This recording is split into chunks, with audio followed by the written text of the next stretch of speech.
What's up? It's Vanessa from Double XO with the Moments of Clarity podcast. Shaheem's here. Ramon is not. Special guest Ludacris is here, and here we are on a special day today. What's going on?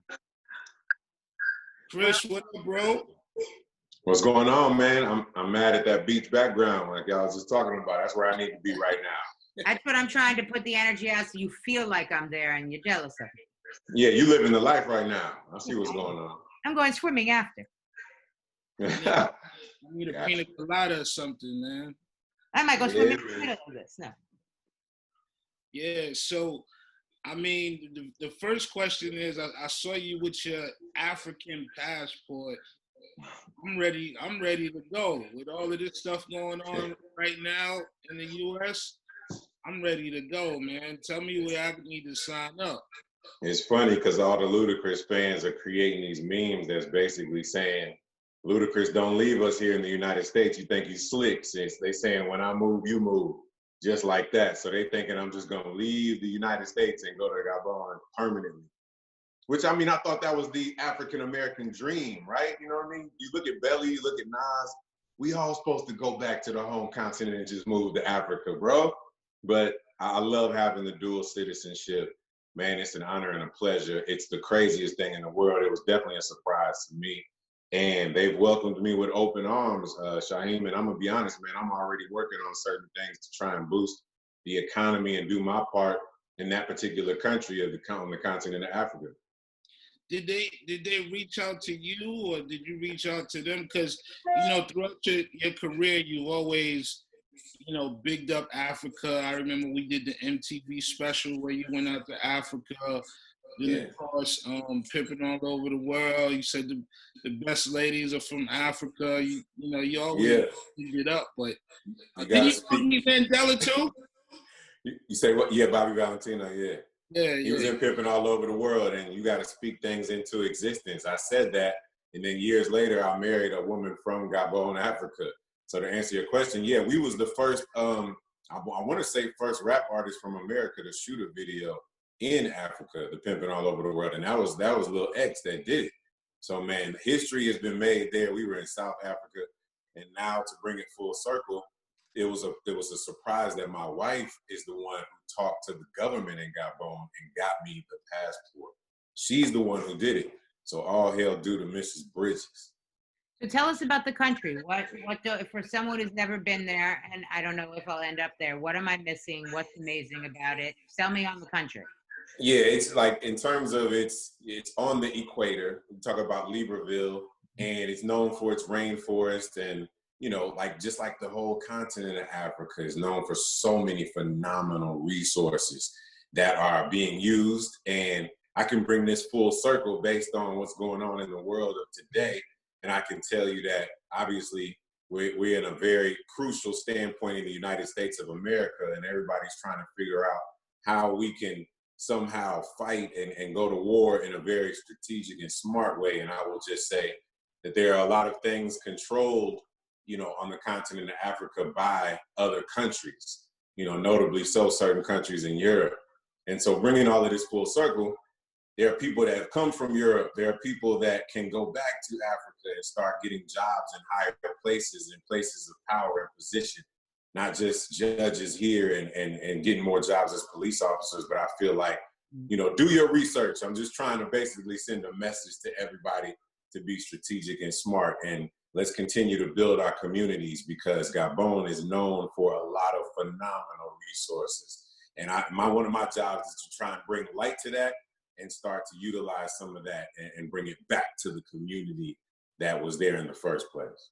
Did you see that as your role? Are you surprised that that's your role? I always have this theory with rappers is, a lot of times as fans, we don't give them the opportunity to grow up, grow older, and find interest in things besides being rappers.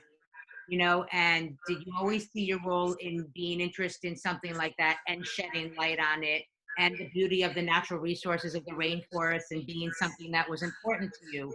Or have you kind of stumbled into that as you've gotten older and understood these are important things?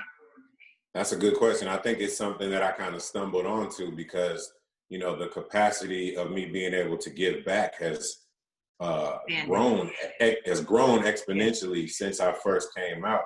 So, you know, people knew that I used to do radio before the first album came out, and I was just doing local, you know, charities and giving back. And then once I sold 3 million records and started traveling the world, I started trying to touch more and more countries with the help and trying to figure out what people need. And I know I'm only one person, but I have a strong team, and whatever I can do within my capacity, I'm going to do it. So to answer your question, it's like as my power and my resources and my knowledge grew, then I'm literally trying to pinpoint where I can help with, you know, with what I have and the power that I have and the voice that I have and the music that I make.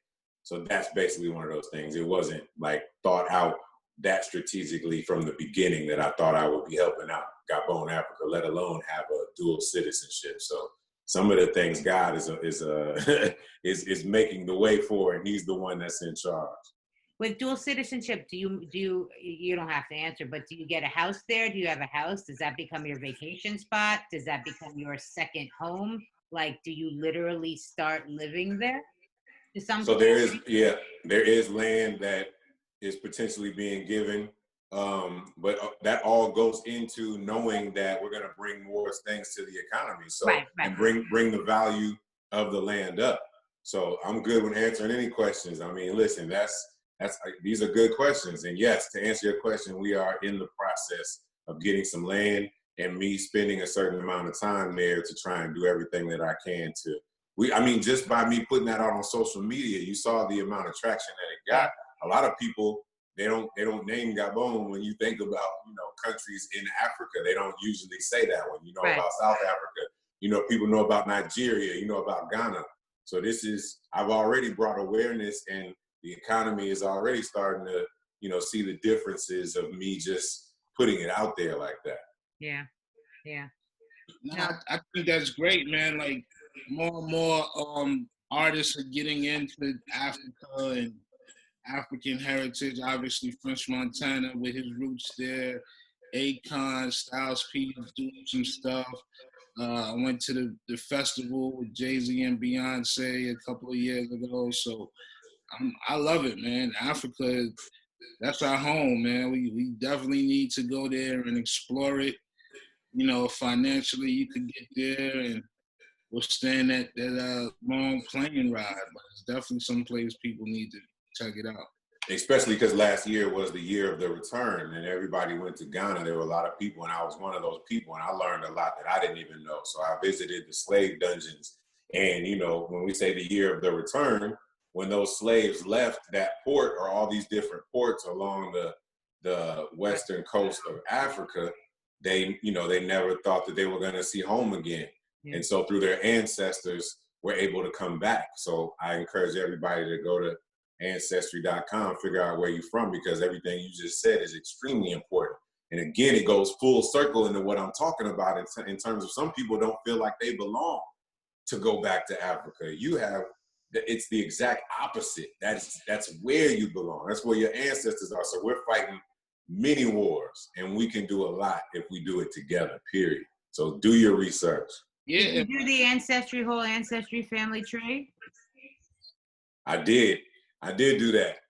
And these are, I did it. Again, I'm like a genius. I did it like crazy. Like my family's tree is so detailed. It's interesting if you're into it, right? 100%. And then you can trace your father's lineage and you can trace your mother's lineage. So it's pretty amazing. Pretty amazing. And the people become like real to you. And you're like, all of a sudden, if that person didn't exist, I wouldn't exist. And then you're like, oh, their story, and she was left a widow with so-and-so, and the whole story becomes they become real people to you. You know, it's kind of fascinating. The thing, it traces like 10 to 12 generations. Yeah. And then people always want to know where they come from. I mean, it's enlightening. And I mean, there are a lot of people that I know that grew up in single parent households and maybe didn't know their father. Don't know the other side, yeah. Yeah, so I mean, this is something that can bring a whole new light to your life just by trying to connect certain dots that you didn't even realize you could connect. And so that your DNA could be different, that if you get into the DNA side of it, your DNA can be different than your sibling. So you can have DNA lineage and be more of one ethnicity than your sibling can be, just of how it, so there's such deep sides to it. And then you find out who, oh my gosh, this is my third cousin. I don't know. I mean, you can find people closer than that, but some people don't care about it at all. They have no connection to their ancestry. Some people find that stuff absolutely fascinating. And I always say to people, it's 30 days free on Ancestry, nothing going to add for it. But just to dig around and see what you can learn in a day or in a few hours, and you're just blown away by it, You know what's so important about everything you guys are saying right now is that, I'm vulnerable enough to say that I think not only myself, but everybody in life goes through life to a degree questioning who they really are. And it's an evolution of who you are. And sometimes when you get these pieces of the puzzle put together for you, it gives you a little bit more confidence into who you are and who you can be moving forward. So that's why I think this is so important. Again, it all goes towards the war that we are all fighting. Sometimes when I think you figure out who you are, you have to do it all over again too. You know what I mean? Absolutely. Like sometimes you know who you are, and then you're like, oh, I lost it all, and I got to start all over again because I've totally changed. Exactly. As soon as you think you know something, you realize you know nothing at all. At all. Start from scratch. Burn it all down and start over. Yeah. There you go. Yeah. There you go. That's life. I was gonna say too, man. We gotta kill that stereotype that Africans don't like African Americans. Like I hear that all the time. Like people, they don't like us over there. I'm like, nah, man. It's trying to pit us against each other. That's not the case. Please kill that noise, man. And we grew up where it's like people would make fun of Africans and call them names, and this is the most ridiculous or ludicrous thing in the world to me. No pun intended. Just because we are all one and the same. So trying to dice each other up into different groups, that needs to stop immediately right now. We are all one. That's what the African diaspora is all about. That's what, talking about your lineage and talking about your heritage, we need to understand. And now all of a sudden you got Afro beats and everybody has this new appreciation for African culture. Not that some of them didn't, but I'm just saying for those that were ignorant, and now all of a sudden you see people bopping to this African music. I'm so glad that people, for whatever reason and whatever way, that individuals are getting inspired by African culture. I don't care what it's through. I don't care if it's through new music. I don't care if it's through people going to the year to return. I'm just basically saying we are 100% all as one. Once we realize that, we need to unite. And people have been saying that forever. We talk about Gaddafi. You're talking about, obviously, Mandela. It's all about one. We are one. I love it, man. Obviously, right now over here is so much unrest.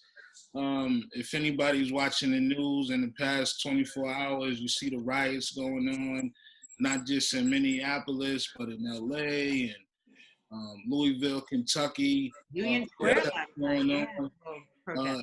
It's getting really serious, man. I wanted to get your take on just the state of affairs, man, as it relates to George Floyd and Breonna and all of this stuff that's going on. And I would love to talk about that. And what's crazy is that, as I say, art imitates life. And the last time I spoke to you was before these recent incidents happened. And I put out a record called Silence of the Lambs. And we talked about how many messages were in that. And even in the last lines of me on the song saying, we better hurry up and take some action or close your eyes and just imagine. So I could speak volumes and I could speak forever about these situations, but to put it plainly to where someone can listen over and over again to a hidden message of what exactly needs to happen and how we need to all look at ourselves in the mirror, because we are conflicted and we're looking at our reflection and trying to understand, strategize, plan, and execute. Listen to Silence of the Lambs and stream it on all platforms right now. Ludacris featuring Lil Wayne and produced by Timbaland. I definitely feel like that's going to help people to try to move to the next step of what it is that we're supposed to be doing.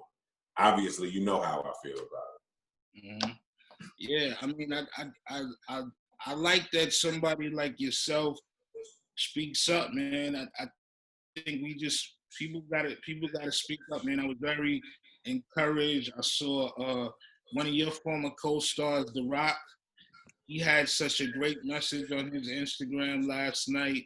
He really broke the situation down. But then today I saw Taylor Swift speaking, out against Trump and some of the things I he was said. surprised by the Taylor tweet. Yeah. Yeah, I didn't see that. I yeah. gotta check that out. Taylor, she got at Trump a few times, man. Like she definitely gets at him. But I just love that people. He has a bigger platform than him. That's kind of cool. Yeah, people in a position of power and influence speaking out, man. Like I think silence is helping the other side in a way. Exactly, and like I said, that's part of the reason the record's called "Silence of the Lambs." It's like you bringing the lambs to slaughter. It's like, are you a wolf? You a lamb? It's time for the leaders to step up, and the followers. You need to really question whether or not you're a follower or a leader. So everything you just said about. So who are the leaders to you? Who in your mind the leaders for you as a leader? Oh, okay. Because I was going to say it's up for each individual to say whether or not they're a leader.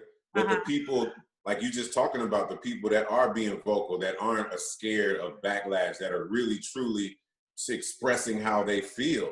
And, we talk about, there's plenty of leaders in our history. Tracing them back to, of course, you look at Martin Luther King, you look at Malcolm X. Now, at present day, you have people that are fighting and very vocal. You got people like Shawn King and, just all different places and different, you just said Taylor Swift. I'm glad that she's using her voice to speak out. So It's a lot of individuals just from different forms of entertainment and different forms of the world. And I just love it because everybody's coming together. But like Shaheem said, it's the ones that are being silent and noticeably silent. At this point, your silence is speaking volumes. Oh, yeah. Silence is speaking volumes at this point. Especially people that have been benefiting off of Black culture. I'm a big believer in taking advantage of the position you're in. You're in a certain situation and you're doing the most with it. And it seems like that's what we come back to over and over is you have a platform, you use Twitter for a reason. You have a platform, you use it to shine light in Africa, things that you could do. That you're using your platform or that celebrities use their platform to do these things and to shine light. And that to me seems like what you're describing leadership as being. Is that what it is to you? And is that what you think important in a way for people to use a celebrity presence?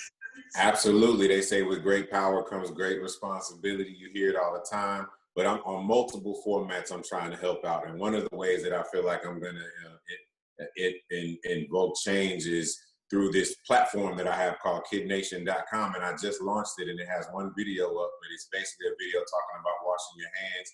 And this is for kids and all of the parents that are homeschooling. And obviously we are in extremely crucial times right now. So this, as I add more videos and more music and more enriching and inspiring content, KidNation.com is something that I feel is going to be revolutionary, not only for education, but for the entire world of moving forward, because we have to fight the battles on different fronts. So I'm glad that you said that, and I appreciate that. So Kid Nation would be a site geared towards kids, geared towards parents. How would you define it?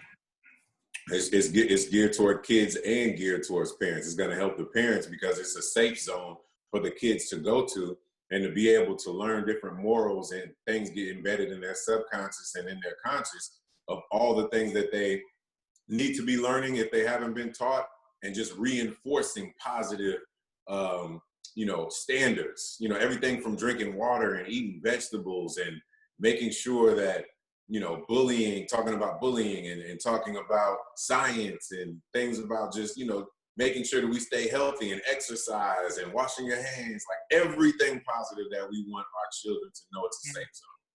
There's a YouTube video, a series or something, the guy who, I'm not going to get all of this right, that just blew up, and it's called like A Dad.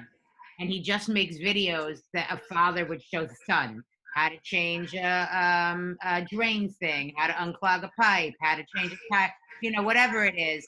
And it's really popular now. And all he did was make videos like, if your dad didn't show you this, if you didn't have a dad to show it, your dad didn't know it. And he just made these simple videos and it blew up for him. But it was an interesting concept of someone feeling like they needed to give back. And it seems to be like what you're saying you feel you need to do right now to some degree. 100%. I'll give you just a short example. Like we have one video that'll be coming soon talking about doing your chores and how you get rewarded for doing your chores at the end of the day. So I have my 6 and 7-year-old as a tester group. They watch everything and I see the reaction and I see the outcome. So they'll watch it one time and my youngest daughter was like, she just started doing the dishes all of a sudden. I said, what are you doing? She says, I want to be able to get rewarded for being able to do my chores as well. I have a birthday party coming up. And that's the type of effect that I'm trying to have on children. And that's, you literally said it. So that's what Kid Nation is all about. So good for you. Congratulations. That's a great project and a great name. Thank you. Breaking news, they said one of the cops got arrested in the George Floyd case. Really? All right, good. One of them. I mean, one. The rest Right. of them. Good point. Good No, point. we'll celebrate small victories. Turn half of the city down. I mean, we got one of the newscasters, you know. Yeah. Got you. Right. Nah, it's absolutely insane, man. Do you talk to your kids about what's going on, man? Because good question. You know, when we were younger, I think the closest thing that we had to this was Rodney King, and you know that was something that we was glued to the TV with our parents and some of the older people in our family. But you know now it's keep going. 20, 30 years later, we're right here with George Floyd. Yeah.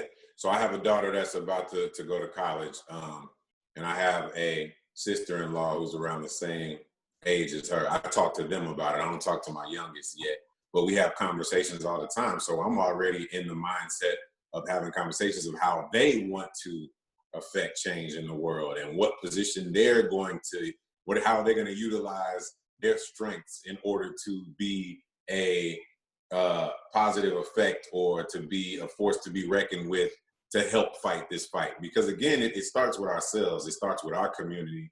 It starts with our neighborhood. That's what people don't realize. Some people get overwhelmed because they're like, I don't have the power to do anything. Actually, yes, you do. You go knock on your neighbor's door right now and just have a conversation and spark communication. And so to answer your question, yes, I have conversations with my oldest daughters all the time about how they are going to be an added bonus to society and not just another person that's breathing air and not doing much of anything. We all have to do our part. That's dope, man. I can't believe she's old enough to get ready to go to school, man. I remember me and your daughter so many years ago, she was like probably like 5, 6 years old. I'm like, wow. Exactly. But by the way, that's when we started Kid Nation. That's how long it's been. So it's been over 12 years and now we just now launching it. So she was 6 years old. And that's where the inspiration came from doing it, is because she said she wanted to rap. And at 6 years old, I was like, what are you going to talk about? Daddy talks about what goes on in his neighborhood. If you want to rap, you got to talk about what I'm trying to teach you and about school and about playground and exercise. So literally, that's where it all came about. So it's dope you said it. I love it, man. I definitely love it. So, you know, last time me and you talked, last week, we was talking about the movies and the new music coming on. I wanted you to just elaborate a little bit on this platform about some of the music that you're working on, man. Yeah, man, I have a couple songs with Timbaland that I kind of, teased during the versus battle. And so I'm working on more of that. Me, Lil Jon, and Usher have been working on some music. Hopefully we'll be able to come out with an EP soon. And I got a secret project with another artist that I'm just going to surprise the world with, hopefully. So I've been like, this quarantine time has been great for me just because I've been able to concentrate and all the distractions are gone. I don't have to travel as much and I'm just focused on music. So, man, I'm working on it, bro, and I'm hoping before the end of this year, obviously I'm dropping little gems and songs here and there, but I'll have a complete project. So this is coming up on 20 years since Back for the First Time. It'll be October this year, it'll be 20 years. So, man, milestones being hit. So shout out to Ebony Sun, shout out to Universal, shout out to everybody that's been supporting since day one. We always talk, when we talk about, we ask artists like their top 5 MCs and this, that, and third, but I want to know you having one of the greatest flows, most versatile flows of all time. Who's your top 5 MCs when it comes to the flow? That might be one of the greatest questions I've ever been asked. So Top 5 flows, man. Andre 3000 is going to be in there. I feel like he always challenges. Always challenges. I'm going to put Kendrick Lamar in there as number 2. Mm. I'm going to put J. Cole in there as being, like, right now I'm thinking of people that are versatile and constantly trying to think up different flows and don't pretty much have a set flow that they always do. Yeah. Those are 3. I'm gonna go ahead and put Jay-Z in there, man. Jay-Z, you know, he does different things and he does experiment with different flows and mostly his different subject matter and how he's able to weave through and be on a track with anybody. So that's number 4. Damn, man, number 5. Flows.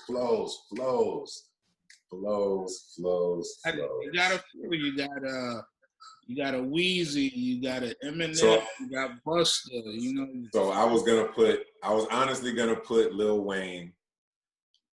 Damn, this is hard because it's like you got Lil Wayne, like you said, you got Eminem, but I'm gonna have to go with Lil Wayne because of the body of work and his consistency, and he's been in the game almost 30 years, bro. And I was just on Lil Wayne radio, and so right now I need everybody to understand this has nothing to do with how long.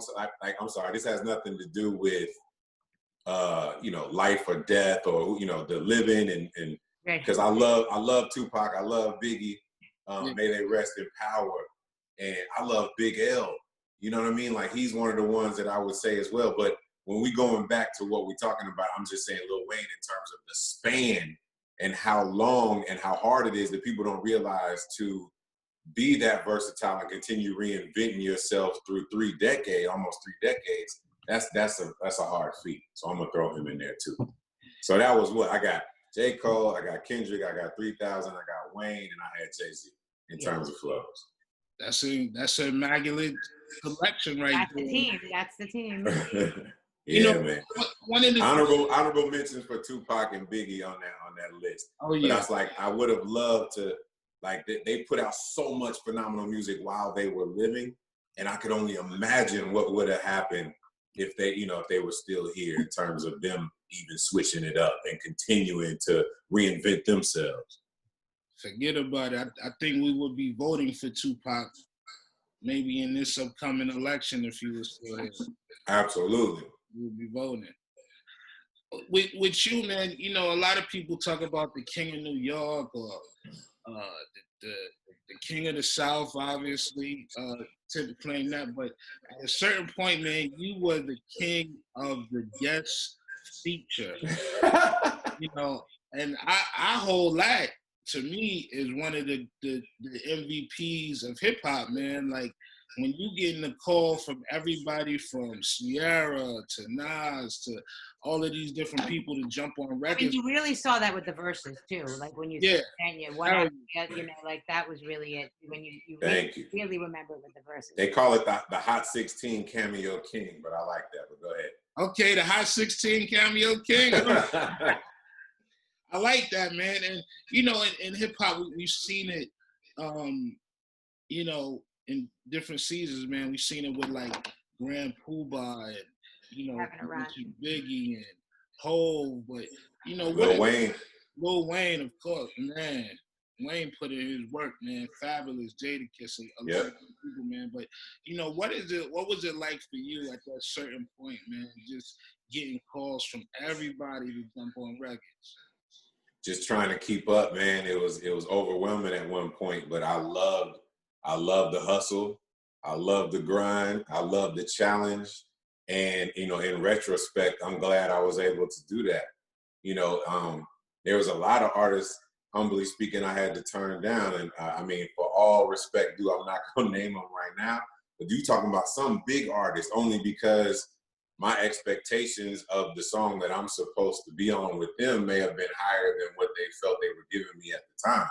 And I might be guilty of that as well sometimes with me trying to get to other people, because sometimes as artists, you got to get through the fizzle stage of thinking something is phenomenal and let a week or two go by and realize it might be good but not as great as you thought it was. So all that being said, I was just so happy to go through that phase, man. And I loved every single bit of everything that I did. I was real strategic, and I tried to pick the and make the best choices. And then the face slows down. It happens for everybody. And how do you deal with that ego-wise when the face slows down? You've put on all that work. You've had all of those hits. There's a new hot Yeah. person on the block. Doesn't take anything away from you've done. You get a little bit older. How do you deal with the transition of your role in hip hop like that? Great question. And let me be completely candidly honest with y'all. I think I'm the most emotionally stable entertainer that there is. I didn't really deal with an ego blast stage because I was shooting movies and doing like Fast and Furious and doing all these other things. And to this other side, yeah. Right. So it's almost like if I was only a rapper, if I was just rapping and that happened to me, then we may be having a different The insecurities would be different, yeah. Yeah, but I didn't because I knew that I was shifting a lot of my time and energy to something totally different. Right. So that's the honest truth. Yeah, good for you. Yeah. And towards that, the fact that I've shot like 5 different Fast and Furiouses and came back with this Silence of the Lambs and the entire, first of all, the Ludacris fan base and the rap culture fan base, to hear someone come back after you're doubting whether or not they still love hip hop or they still hungry or not, and to get the received as well as this record is getting received on a critical standpoint is the best thing that Ludacris could ever ask for in terms of the doubters or the naysayers. It speaks volumes to me. What spoke volumes to me was your verses with Nelly. It was my favorite one, and for all the corny reasons of you guys genuinely enjoyed each other. Like you knew every one of each other's songs. You were a fan of each other's. You could have played each other's own playlist the way it came off, you know? You wanted to do music. Everything about that was so like, if that was 20 years of hip hop career, you could come out on the other side of that. Two guys have those songs, have that connection with each other, have those catalogs and legacy, then something was done right. You know what I mean? Like, I appreciate that. Ended up feeling good after that one. And not that any of the other ones didn't feel that way, but I just, you just felt friendship. And when you were talking about Kevin Hart, you guys were like, we're in the same friend circle and everything. That just resonated through and through, that you just came off feeling good, not in addition to all the great music. Just the two of you felt, the camaraderie of your sport, your career push. You know what I mean? See, now I love that one, but the Bounty Killer and Beanie Man one was my favorite. And that was pretty good. Like just because they were it was like they were performing together. It didn't even seem like a battle. But I felt so much love and so much energy from Jamaica on that one that was my favorite. Yeah. I hear you. Yeah. I mean, I enjoyed just the weirdness of Teddy Riley and Babyface, just because I like that as well, just because it was weird, I don't know. Anyway. Facts. I don't know. But we don't want to hold you up too much. Can you, anything else you want to talk to Luda about? I know you're this has been great, by the way. I was wondering, because I was like, Shaheem is one of my favorite guys, but I'm like, we just did an interview together. This is completely separate than what the hell we just did. You guys are great. This is just our Moments of Clarity podcast where we just catch up with rappers about quarantining and shit like that and what's going on in life. And, we talk about whatever you're watching on TV, but, we had more interesting things to talk to you about. Gotcha. Thank you. I just got 2 acting questions, man. I want to ask you. That's our movie guy, too, yeah. Yeah, the first one, man, me being a tremendous wrestling fan, what's the differences or similarities between working with John Cena and The Rock? Man, the differences, man, they're both very similar in that obviously they're like machines in terms of how they work out. Man, they're both very humble individuals. John Cena, I just got to know him, and his perspective on life is amazing. But in terms of you saying the difference between the two, I think John Cena is a lot more kind of sheltered and more very quiet and very selective about who he gives like his energy to, whereas we know The Rock is a lot more vocal and a lot more public. He's on Instagram a lot. If you go to John Cena's Instagram page, you don't even see any pictures of the dude. Right. He's posting a bunch of random stuff. So it's almost like that would be the biggest difference to me about those two. One is very vocal and one is very vocal only to select individuals. Yeah, I mean, it's incredible. Like with Cena, like you see him, like I've been around him a few times right before he goes on to the wrestling match, and it's like he like you said, he's so quiet, but when those lights come on and he goes out, charisma, Exactly. charisma. So the Exactly. last one I want to ask you, you got this movie out, John Henry. It's on Netflix. You get a chance to play the bad guy, man. We don't really see you in a bad guy role. I know, man. It's one of those things where, you know, I did like 2 days of work. I was happy to play the bad guy, but you got to remember Hustle and Flow. To a degree, I was the bad guy there, as Skinny Black. So, you know, anytime I get to completely just do something opposite of what I've already done, being the good guy, I just take that. I take that opportunity to make it happen. And we got another movie coming out soon called Ride, which is going to flip things up totally again and flip them on their back. So all these, I just never want to be put in a box, man, because it's obviously the Fast and Furious franchise is so popular and so worldwide that you got to do little things here and there to switch it up. Like the Crash movie was great before Fast and Furious, and the Hustle and Flows, and doing Law and Order. So I just like to continue to just surprise people, switch it up. Yeah, I want to see you and Lorenz Tate do some more, man. He got such a great role with Power, and, you know, his character. Maybe you could come on there and, you know, be an antagonist to him or something like that. Man, that's why I'm out here working out so hard, so that when I play these roles, man, you can look at me and tell that I'm a real badass, man. You can't hang around The Rock and John Cena and Vin Diesel and not start getting in the gym. Because I was the smallest person on set, now not so much. So it's a beautiful thing, man. I'll continue to make everybody proud. Love it, man. You know, we always looking forward to great things, man. And hopefully we'll be out of this Corona by the time Luda Day weekend comes along, man. We shall see. We'll continue to monitor that. But in the meanwhile, make sure they listen to Silence of the Lambs, and all the parents and kids go to kidnation.com. Love. Go to. Thank you. Much respect. Thank you, guys. This has been great. Good. Bye. Thought-provoking. Bye. Hell yeah. Love.